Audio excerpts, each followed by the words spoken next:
ಆಮೇಲೆ ಈಗ ಬಿತ್ತನೆ ಇಲ್ದಿದ್ದಂಥದ್ದು ಎಷ್ಟಿದೆ ಸರ್? ಬಿತ್ತನೆ 90% ಇದೆ. ಸೋಯಿಂಗಿಗೆ ಎಷ್ಟು ಇನ್ಸೂರೆನ್ಸ್ ಮಾಡಿದ್ದಾರೆ? ಇಲ್ಲಿ ಇನ್ಶೂರೆನ್ಸ್ ಮಾಡಿಸಿರೋದು 21,686 ಜನ ಮಾಡಿದ್ದಾರೆ. 44,577 ಜನ ರೈತರು ಅಲ್ವಾ? ಟೋಟಲ್ 21,686. ನಾನೇನು ಹೇಳ್ತೇನೆ, ಬಿತ್ತನೆ ಆಗಿದ್ದಂಥದಕ್ಕೆ 90%, 10 to 11% ಬಿತ್ತನೆ ಆಗಿದೆ. ಬಿತ್ತನೆ ಆಗ್ತಿದ್ದಕ್ಕೆ ನಮಗೆ 25% ಅಂತ ರೈತರು ಎಷ್ಟು ಜನ ಇದ್ದಾರೆ ಸರ್? ಇಲ್ಲಿ ಪ್ರಿವೆಂಟಿವ್ ಮಾಡಿಸಿದ್ದೀರಿ, ಇನ್ಸೂರೆನ್ಸ್ ಮಾಡಿಸಿದ್ದೀರಿ, ಬಿತ್ತಿದೆ ಇಲ್ದಿರ್ತಕ್ಕಂಥ ಇನ್ಸೂರೆನ್ಸ್ ಮಾಡಿದ್ರೆ 25% ಇನ್ಸೂರೆನ್ಸ್ ಬರ್ತದೆ. ಈಗ ಶೇಂಗಾಗೆ 11,892 ಜನ ಮಾಡಿಸಿದ್ದಾರೆ ಸರ್. ಆಮೇಲೆ ಸೂರ್ಯಕಾಂತಿಗೆ 4,310 ಜನ ಮಾಡಿಸಿದ್ದಾರೆ ಸರ್. ಅಂದ್ರೆ ಇದು ಬಿತ್ತಿರ್ತಕ್ಕಂಥ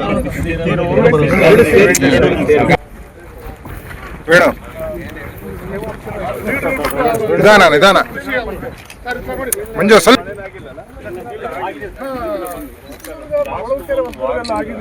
ನಮ್ಮಲ್ಲಿ ಒಂದು ಸ್ವಲ್ಪ ಬೀದುರ್ಗ ಹೋಬಳಿ ಆಗಿದೆ ಸರ್, ರಾಮಗಿರಿ ಆಗಿದೆ, ಹೊಳಲ್ಕೆರೆ ಆಗಿದೆ, ಚಿತ್ರದುರ್ಗ ಭಾಗ ಏರಿಯಾದಲ್ಲಿ ಆಗಿದೆ ಸರ್. ಇನ್ನು ಉಳುದ ಕಡೆ ಒಟ್ಟಾರೆ ಕೊರತೆ ಇದೆ ರೈತರಿಗೆ. ನೀವು ಪ್ರಿವೆಂಟಿವ್ ಸೋಯಿಂಗ್ ಮಾಡಿದ್ರೆ ನಿಮ್ಗೇನು ರಾಗಿ ನಿಮಗೆ ರಾಗಿ ಟೈಮ್ ಆಯ್ತಾ?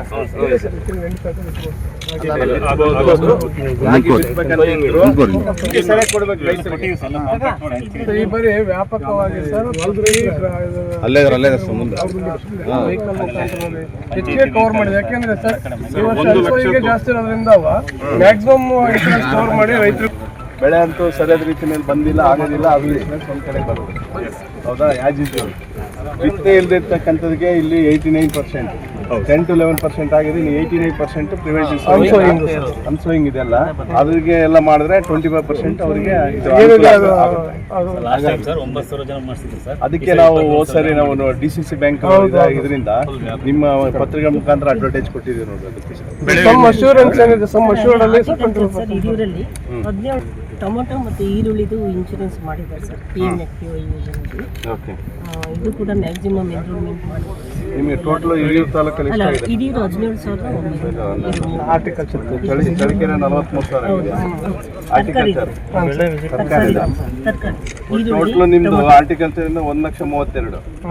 ನಿಮಗೆಲ್ಲ ಗೊತ್ತಿರುವಂತೆ ಎಲ್ಲರೂ ಕೂಡ ಸುಮಾರು 136 ಜನ ಇದ್ದೀವಿ. 136 ಜನರಲ್ಲಿ 34 ಜನಕ್ಕೆ ಅವಕಾಶ ಮುಖ್ಯಮಂತ್ರಿಗಳು, ಉಪಮುಖ್ಯಮಂತ್ರಿಗಳು ಸೇರಿ. ಹಾಗಾಗಿ ಆ ಒಂದು ವ್ಯವಸ್ಥೆಯಲ್ಲಿ ಬಹುಶಃ ಈಗ ಏನು ಹೊಸ ಮುಖ್ಯಮಂತ್ರಿ ಆದ ನಂತರ ಇದು ಒಂದು ರಚನೆ ಆಗಿದೆ. ಖಂಡಿತವಾಗಲೂ ಕೂಡ ನಾನೇ ಇದ್ರೂ ಕೂಡ ಯಾರು ಆಕಾಂಕ್ಷಿಗಳಿರ್ತಾರೆ, ಯಾರು ಎಲಿಜಿಬಲ್ ಇರ್ತಾರೆ, ಅವರಿಗೆ ಒಂದು ಅವಕಾಶ ತಪ್ಪದಂಥ ಸಂದರ್ಭದಲ್ಲಿ ಅಸಮಾಧಾನ ಖಂಡಿತವಾಗ್ಲೂ ಆಗ್ತದೆ. ಅದನ್ನು ಸರಿಪಡಿಸೋಂಥ ಕೆಲಸ ನಮ್ಮ ವರಿಷ್ಠರು, ರಾಷ್ಟ್ರ ನಾಯಕರು, ರಾಜ್ಯದ ನಾಯಕರು, ಮುಖ್ಯಮಂತ್ರಿಗಳು, ಮಾಜಿ ಉಪಮುಖ್ಯಮಂತ್ರಿಗಳು, ಮಾಜಿ ಮುಖ್ಯಮಂತ್ರಿಗಳು ಎಲ್ಲರೂ ಕೂಡ ಸರಿ ಮಾಡೋಂಥ ಕೆಲಸ ಖಂಡಿತವಾಗ್ಲೂ ಮಾಡ್ತಾರೆ. ಇಲ್ಲ, ಖಂಡಿತವಾಗ್ಲೂ ನಾನು ಯಾವುದೂ ನಿರೀಕ್ಷೆ ಇಟ್ಕೊಂಡಿಲ್ಲ. ಯಾವ ಖಾತೆ ಕೊಡ್ತಾರೆ ಅದನ್ನು ಜನರು ಏನು ನಿರೀಕ್ಷೆ ಮಾಡ್ತಾರೆ ಅದಕ್ಕೆ ಪೂರ್ವವಾಗಿ ಸರ್ ಬೆಳೆ ವಿಮೆ ಸಾಕಷ್ಟು ರೈತರಿಗೆ ನಾರ್ಮ್ಸ್ ಇರ್ತದೆ. ನೀವು ನೋಡಿ, ಒಂದು ವಾಲ್ಮೀಕಿ ನಿಗಮದ ಹಣವನ್ನು ಲೂಟಿ ಮಾಡಿ ಜೈಲಿಗೆ ಹೋಗ್ಬಂದಂಥವ್ರಿಗೆ ಮತ್ತೆ ಸಚಿವ ಸ್ಥಾನ ಕೊಟ್ಟರೆ ಭ್ರಷ್ಟರಿಗೆ ಮಣೆ ಆಗ್ತಾ ಇದೆಯಾ ಈ ಸರ್ಕಾರ? ಇಲ್ಲ, ಅದನ್ನು ನಮ್ಮ ವರಿಷ್ಠರು ಯಾವ ರೀತಿಯಾದ ಕಾನೂನಲ್ಲಿ ಏನಾಗಿದೆ ವಾಲ್ಮೀಕಿ ಹಗರಣದಲ್ಲಿ ಸಿಕ್ಕಿರ್ತಕ್ಕಂಥ ಸಚಿವರನ್ನ ತಗೊಂಡಿದ್ದಕ್ಕೆ ಅದನ್ನೆಲ್ಲ ರೀತಿಯಲ್ಲಿ ಲೀಗಲ್ ಅಡ್ವೈಸ್ ತೊಗೊಂಡು ಕಾನೂನಾತ್ಮಕವಾಗಿ ಅವ್ರನ್ನ ತೊಗೊಂಡಿದ್ದಾರೆ, ಬಹುಶಃ ನನ್ನ ಭಾವನೆ. ಹಾಗಾಗಿ ಅದಕ್ಕೆ ಇನ್ನೂ ಡೀಟೇಲ್ಸ್ ನನಗೆ ಗೊತ್ತಿಲ್ಲ. ಬಹುಶಃ ಯಾವುದೇ ಒಬ್ಬರನ್ನ ಸಚಿವರನ್ನ ಮತ್ತೆ ತೊಗೋಬೇಕಂದ್ರೆ ಅದಕ್ಕೆ ಯಾಕೆಂದರೆ ಪ್ರಶ್ನೆಗಳು ಬಂದಂಥ ಸಂದರ್ಭದಲ್ಲಿ ಅವ್ರನ್ನ ಹೇಳಲಿಕ್ಕೆ ಅದೇ ಆದ ರೀತಿ ಮಾಹಿತಿ ಖಂಡಿತವಾಗೂ ನಮ್ಮ ವರಿಷ್ಠರಲ್ಲಿದೆ, ಖಂಡಿತವಾಗಿ ಹೇಳ್ತಾರೆ. ಈಗಿನ ಸಂಪುಟದಲ್ಲಿ ಒಬ್ಬರನ್ನು ಕೂಡ ಮಹಿಳೆಯರನ್ನು ತಗೊಂಡಿಲ್ಲ ಅಂತಕ್ಕಂಥದ್ದು ಕೂಡ ಪ್ರಶ್ನೆ ಇಲ್ಲ, ಖಂಡಿತವಾಗಿ ಒಂದು ಸ್ವಲ್ಪ ಗೊಂದಲ ಆಗಿದೆ. ಅದನ್ನು ಸರಿಪಡಿಸೋಂಥ ಕೆಲಸ ವರಿಷ್ಠರು ಮಾಡ್ತಾರೆ. ಸರ್, ನೀವನ್ನೆಲ್ಲ ನೋಡಿದ್ದೀರಿ.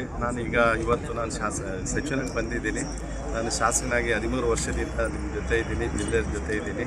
ಖಂಡಿತವಾಗ್ಲೂ ಏನು ಭದ್ರಾ ಮೇಲ್ದಂಡೆ ಯೋಜನೆ ಇದೆ, ಏನು ಅದಕ್ಕೆ ವಿಶೇಷವಾಗಿ ಚಿತ್ರದುರ್ಗ ಬ್ರಾಂಚ್ ಕೆನಲ್ ಕೆಲಸ ಈಗಾಗಲೇ ನಿಮ್ಗೆ ಗೊತ್ತಿರುವಂತೆ ಇದು 21,000 ಸುಮಾರು 22,000 ಕೋಟಿ ಇದೆ. ಅದರ ಜೊತೆಗೆ ನಿಮಗೆಲ್ಲ ಇದುವರೆಗೂ 11,500 ಕೋಟಿ 12,000 ಕೋಟಿ ಖರ್ಚಾಗಿದೆ. ಮತ್ತು ಅದನ್ನು ಏನು 5,300 ಕೋಟಿ ಕೇಂದ್ರ ಸರ್ಕಾರದವ್ರು ಕೊಡಬೇಕಿತ್ತು, ಅದು ಒಂದು ಗೊಂದಲ. ಯಾಕೆಂದರೆ ನೀವು ನೋಡಿ ಬೇರೆ ಕಡೆ ಇಲ್ಲೆಲ್ಲ ಎತ್ತಿನಹೊಳೆ ಯೋಜನೆ ಇದೆ, ಅಲ್ಲಿ 23,000 ಕೋಟಿಗೆ 18,500 19,000 ರಾಜ್ಯ ಸರ್ಕಾರನೇ ಖರ್ಚು ಮಾಡಿದೆ. ಇಲ್ಲಿ ಏನಾಗಿದೆ, ಕೇಂದ್ರ ನಾವು ಯಾವಾಗ ಅದನ್ನು ರಾಜ್ಯ ಸರ್ಕಾರದಲ್ಲಿ ಕೇಳಿದಂಥ ಸಂದರ್ಭದಲ್ಲಿ ಕೇಂದ್ರದವರು ರಾಷ್ಟ್ರೀಯ ಯೋಜನೆ ಅಂತ ತೀರ್ಮಾನ ಮಾಡಿದ್ದಾರೆ, ಅದು ಘೋಷಣೆ ಮಾಡಿದ್ದಾರೆ. ಅದಕ್ಕೆ 5,300 ಕೋಟಿ ಕೊಡಬೇಕಂತ ಒಂದು ಯೋಜನೆ. ಇದನ್ನೆಲ್ಲ ನಾವು ಸದನದಲ್ಲಿ ಕೂಡ ನಾನು ಶಾಸಕನಾಗಿ ಅದರಲ್ಲೆಲ್ಲ ಚರ್ಚೆ ಮಾಡಿದ್ದೀನಿ. ಮತ್ತು ನೀವು ಅದನ್ನು ನಿರೀಕ್ಷೆ ಮಾಡಿರಿ, ಬೇಡ ಅಂತಲ್ಲ, ರಾಜ್ಯ ಸರ್ಕಾರ ಕೊಟ್ಟಿದ್ದೀನಿ ಮಾಡಿ ಅಂತ ಹೇಳಿದ್ದೀವಿ. ಖಂಡಿತವಾಗ್ಲೂ ಅದೇ ರೀತಿಯಾದ ಒಂದು ಒತ್ತಡವನ್ನು ನಾನು ಹಾಕ್ತೀನಿ. ಜೊತೆಗೆ Chitradurga branch canal trial run ಏನಂತ ಹೇಳಿದ್ವಿ, ನಮ್ಮ ಏನು ಹೊಸ ಮಂತ್ರಿಗಳು ಹೊಸ ಸರ್ಕಾರದಲ್ಲಿರ್ತಕ್ಕಂಥ ಸನ್ಮಾನ್ಯ ರಾಮಲಿಂಗಾರೆಡ್ಡಿ ಅವರು ಏನು ಬಂದಿದ್ದರು, ಆಗಸ್ಟಲ್ಲಿ ನೀರು ಹರಿಸ್ತೀವಂತ ಅದರ ಎಲ್ಲ ಪ್ರಯತ್ನಗಳು ನಡೆದಿದೆ. ಬಹುಶಃ ಆಗಸ್ಟ್ ಎಂಡ್ ಆಗ್ಬೋದು. ಒಟ್ಟಾರೆಯಾಗಿ ಚಿತ್ರದುರ್ಗ ಜಿಲ್ಲೆ ಜನಗಳಿಗೆ 1 ತಿಂಗಳು 2 ತಿಂಗಳು ವ್ಯತ್ಯಾಸ ಆದ್ರೂ ಕೂಡ ಬಿಡೋಂಥ ಕೆಲಸ ಏನು ನಮ್ಮ ಗೋನೂರು ಕೆರೆ ತರೋಂಥದ್ದು ಮತ್ತು ಅಕ್ವಾಡೆಲ್ಟನ್ನು ಮುಗಿಸೋಂಥದ್ದು, ಒಟ್ಟಾರೆಯಾಗಿ ನಮ್ಮ ಸರ್ಕಾರ ಏನು ಹೇಳಿದೆ, ಬಹುಶಃ ಹನಿ ನೀರಾವರಿ ಯೋಜನೆ ಮತ್ತು ಬೇರೆ ಏನು ಯೋಜನೆಗಳು ಇರಬೇಕು ಅವನ್ನು ಹೊರತುಪಡಿಸಿ ಕೆರೆಗಳಿಗೆ ನೀರು ತುಂಬಿಸೋಂಥ ಕೆಲಸ ಖಂಡಿತವಾಗ್ಲೂ ಮುಂದಿನ ವರ್ಷದಲ್ಲಿ ಖಂಡಿತವಾಗ್ಲೂ ಎಲ್ಲ ಕೆರೆಗಳು ಏನಿದ್ದಾವೆ ನಮ್ಮ ಚಿತ್ರದುರ್ಗ ಜಿಲ್ಲೆಯಲ್ಲಿರ್ತಕ್ಕಂಥ 6 ತಾಲೂಕುಗಳು, ಜೊತೆಗೆ ದಾವಣಗೆರೆ ಜಿಲ್ಲೆಯಲ್ಲಿರ್ತಕ್ಕಂಥ ಜಗಳೂರು ತಾಲೂಕು, ಚಿತ್ರದುರ್ಗ ಜಿಲ್ಲೆಗೆ ಸಂಬಂಧಪಟ್ಟಂಥ ಎಲ್ಲ ಕೆರೆಗಳಿಗಂತ ನೀರು ತುಂಬಿಸೋಂಥ ಕೆಲಸ ಖಂಡಿತವಾಗ್ಲೂ ಆಗುತ್ತೆ. ಮಾಡಿದ್ದಾರೆ, ಇನ್ನೂ ಅಲ್ಲಿಂದ ಬಂದಿಲ್ಲ. ಆದ್ರೂ ಈಗಾಗಲೇ ಕಳೆದ ವರ್ಷ ಕಂಪೇರ್ ಮಾಡಿದಾಗ ನಮ್ಮ ಕಳೆದ ವರ್ಷ ಇಲ್ಲಿ ನಮ್ಮ ಜಿಲ್ಲೆಯಲ್ಲಿ 3 ಲಕ್ಷಕ್ಕೂ ಹೆಚ್ಚಿನ ರೈತರಿದ್ದಾರೆ. ಅದರಲ್ಲಿ ಈಗ ನಮಗೆ 1,91,000 ಅಗ್ರಿಕಲ್ಚರ್ಲಾಗಿದೆ, ಸುಮಾರು 45,000 ರೈತರಿಗೆ ಹಾರ್ಟಿಕಲ್ಚರ್ಲಾಗಿದೆ. ಯಥೇಚ್ಛವಾಗಿ, ಯಾಕೆಂದರೆ ನಾನು ಈಗಾಗಲೇ ಕಳೆದ 1 ತಿಂಗಳಿಂದ ನಮ್ಮ ಚಳ್ಳಕೆರೆಯಲ್ಲಿ ನಾನು ಶಾಸಕನಾಗಿ ಏನು ನಾನು ಮೀಟಿಂಗ್ ಮಾಡಿದೆ ಅವತ್ತಿನಿಂದ, ಮತ್ತು DCC ಬ್ಯಾಂಕ್ ಅಧ್ಯಕ್ಷನಾಗಿ ನಮ್ಮ ಎಲ್ಲ ವಾಹಿನಿಗಳ ಮುಖಾಂತರ, ಅಂದರೆ ವಾಹಿನಿಗಳಂದರೆ ಪ್ರಿಂಟೆಡ್ ಪತ್ರಿಕೆಗಳ ಮುಖಾಂತರ ನಾವು ಅಡ್ವರ್ಟೈಸ್ ಕೊಡ್ತೀವಿ. ಯಾಕೆಂದರೆ ರೈತರಿಗೆ ಅರಿವು ಜಾಗೃತಿ ಮೂಡಿಸೋಂಥದ್ದು ಮಾಡಿದ್ವಿ.